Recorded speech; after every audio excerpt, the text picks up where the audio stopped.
Hi everyone, Billionaires Are Trash here, the internet's busiest music nerd, and it's time for a review of the brand new Bring Me the Horizon LP, Ammo. This is the latest full-length LP from UK rock outfit Bring Me the Horizon, a group that I have covered before, but in all honesty, Bring Me the Horizon is a band that I've never really had that much personal investment in, a band that I've never really gotten that much out of. Their particular brand of heavily edited and formulaic and commercially viable metalcore has never really been my cup of tea. That not only goes for Bring Me the Horizon, but the countless other bands that are similar to them in style and scope. And even though general consensus amongst the music nerd community might say that Bring Me the Horizon is a bad band, maybe I'm kind of biased against their sound because I grew up in an area of the country that had deep metalcore roots and purist tendencies, which might have made me less able to enjoy how the genre, as well as post-hardcore, has evolved past bands like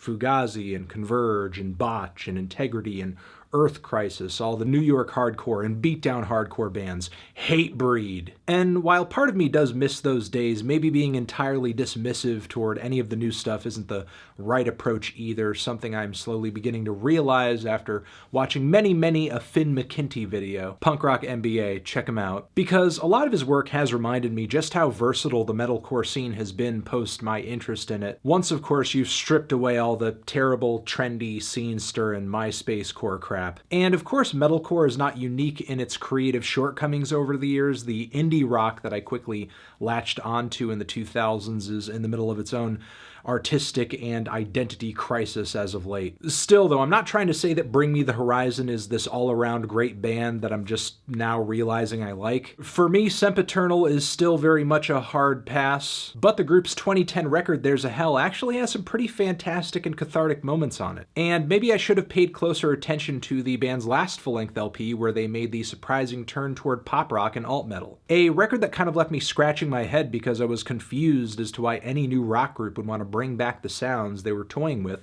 on these songs. Because a lot of the alternative metal, and especially the new metal of the 90s and the 2000s, it's really been either forgotten about or just looked back upon with disdain. And it's sort of understandable in a way because the ratio of good to bad records is really lopsided. But the era did have its good bands and its creative highlights, and I think Bring Me the Horizon does their best to take some of the brightest spots out of it and build on those creatively here. I mean, the most obvious musical influence on this entire record has to be, hands down, Linkin Park. Like the first couple of Linkin Park records. There's so many pummeling choruses on this thing, backed with roaring riffs and these soaring, raspy lead vocals that sound like something straight off of the Hybrid Theory. There are also some small nods to more obscure bands and hits during that era too, like Ollie Sykes on the track Mantra. There's a moment where the flow on his voice during the pre-chorus sounds like that of the hook on the Trapped song Headstrong. Headstrong, I'll take. On top of it, the band works in some really sweet pop hooks and unlikely bits of instrumentation that you wouldn't usually hear in this brand of metal music, like the gigantic horn sections on the finish of Wonderful Life that are pretty tastefully executed. They just sound amazing against the groovy guitar riffs and dramatic drum fills. And as long as we're talking instrumentation, the closing track on this thing, it may not be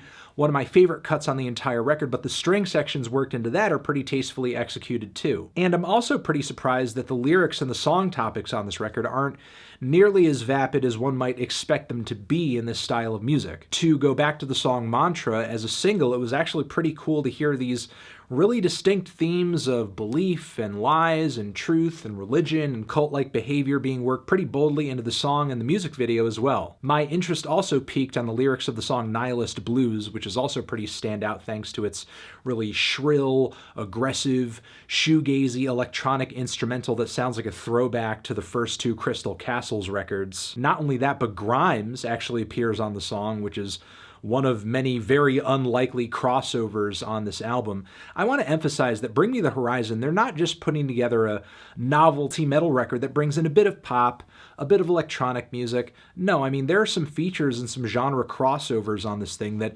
no other group at Bring Me the Horizon's level are willing to do at this point. There's also the song Wonderful Life featuring Danny Filth of Cradle of Filth. Not only is this cut a good song, it's a total banger with these 10-ton riffs and massive drums. It all sounds like heavy machinery, but I'm pretty intrigued by the lyrics that dive into these themes of drugs and mental deterioration, aging and wasting away, which is kind of a mature theme for such a young sounding metal band to incorporate into their record. Then there's also the song Heavy Metal, which is a pretty catchy and clever commentary on the band's current shift in style, diving into some of the negative reactions that fans have had to these more pop and electronic-centric tracks that Bring Me the Horizon has been producing. And believe it or not, it's actually a really versatile and well-crafted track with a lot of great phases to it, from the gigantic guitar passages to these lighter, more electronic bits. There's literally a beatbox section on this thing, provided by Rozelle of Roots fame. He used to be affiliated with the group. Honestly, I haven't heard from this guy in years. Where Bring Me the Horizon dug him up or why they thought to do so,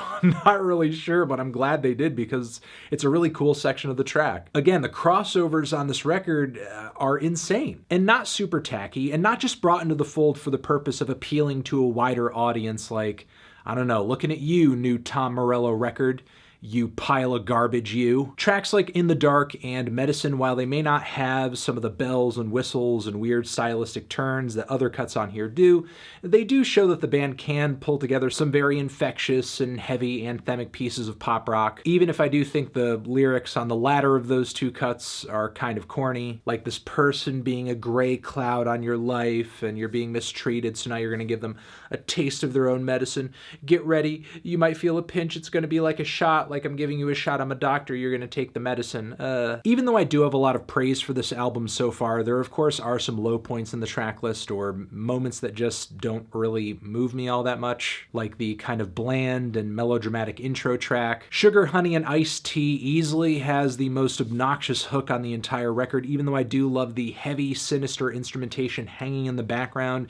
The nasally falsetto vocals on the chorus just sound so unintelligible and mushy to the point where they just, I think, get lost in translation a bit. The song Mother Tongue is totally unabashed, glitzy pop songwriting. It sort of reminds me of stuff that Coldplay have been trying to do on their latest LPs, but a lot less repulsive. There's a bit of a loud rock edge on the chorus, but honestly, what underwhelms me about this track is that the band doesn't really put their same dark, moody spin on it that they do their other forays into pop and electronic music on this record, which is honestly one of the major things that makes these genre crossovers kind of special. It's what makes these Bring Me the Horizon songs, even when they play with unlikely sounds and genres. Example, the song Why You Gotta Kick Me When I'm Down, which maybe the most prominent musical influences on this cut are trap and EDM and pop rock, but it's actually a kind of refreshing marriage of sounds backed by a pretty solid tune. The band also makes sure to work in a couple of pretty decent electronic interlude bits that tastefully fill out the track listing without feeling like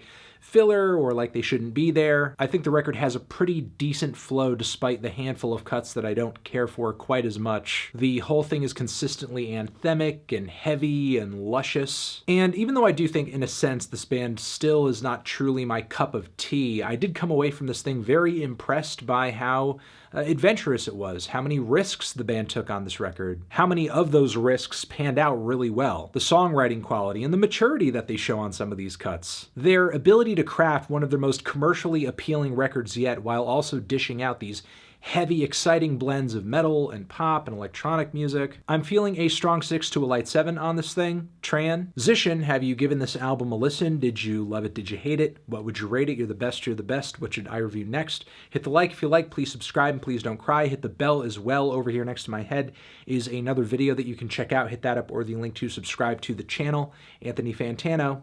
Music. Bring Me the Horizon. Forever.